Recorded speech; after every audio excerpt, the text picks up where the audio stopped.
เขาอะไรชิ้นนี่กับชิ้นหน้าเนาะอะไรเดือนนี่กับเดือนหน้าพี่น้องเนาะการงานทำบุญการบริมีว่าตลาดช่วยร้อนพี่น้องเนาะเห็นไปเรื่อยๆนะเป็นเรื่องของระหว่างได้ขาดเนาะขาดยังรอยขาดระหว่างต้องว่าเนาะทำความสู้จังหวัดทำศาสนาเนี่ยเนาะถ้าข้าวหมูทำความสู้ก็ชื่อว่าอะไรพี่น้องเนาะทำเป็นเพื่อนกันเขามีวัดมีว่านี่ก็เพื่อนก็เขามีหลดพี่น้องเขาเคยมีหลดไปมานานรถมีหลดย่างไว้เลยกันย่างนะพี่น้องเนาะเด็กไม่ใหญ่ฟังอีกแต่มาต่ออีกกับที่วันอีกเนาะจากที่เห็นนักการในพี่น้องเนาะเขาขาดรถไม่มีรถจักรเขามีรถจักรอะไรพี่น้องเขามีรถไถที่เขามีควายพี่น้องมีเกียร์เท่าไหร่เท่าหน้ามีควายกับเกียร์เหมือนกันโอเคแล้วจริงๆเนาะ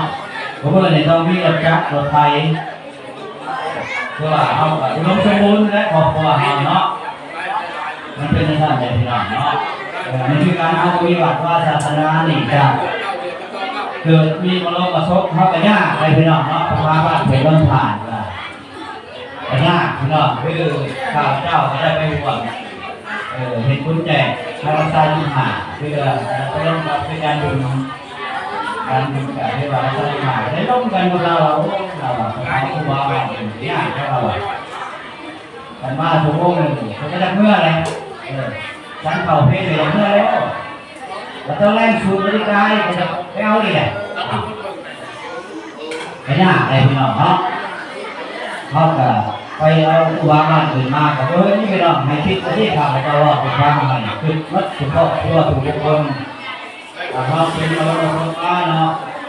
ถ้าแต่เราเป็นครูบาอาจารย์บ้านเขาคือก็เขาได้ทำบาปอย่างนั้นจะห้องที่ส่งจากงานไปแล้วนั้นซะเขาบอกกันเลยมุ่งบ้านอยู่บ้านรวมน้ำหาแต่เอาแต่ลูกแรกเข้าบ้านเข้าเมื่อโอเคน้ำโอเคเมื่อมาแล้วเข้ามาแต่ไม่เอาอีกอันนี้มันคิดตัวนี้เลยที่เราว่าข้าพเจ้าไม่ว่าเลยเราไม่ว่าเพื่อพวกข้าพเจ้าไม่ว่าเพื่อลูกเพื่อร้านเพื่อบ้านเพื่อตัวมันเป็นอะไรที่เราเราเริ่มมาว่าสมมุติจักในเราเนาะเราจักว่าคุณโทษเป็นอะไรบ้างเป็นน้อยหน่อยเนาะเขาบอกแล้วเนี่ยข้าพ่อจะมาที่บ้านกับเมืองเนาะเนาะเขาขนาดบ้านนี่ถ้าแล้วเขาเคยล้มเราต้องไปกินห่อเนาะพอแม่ครูบาอาจารย์กับพี่ลูกเขา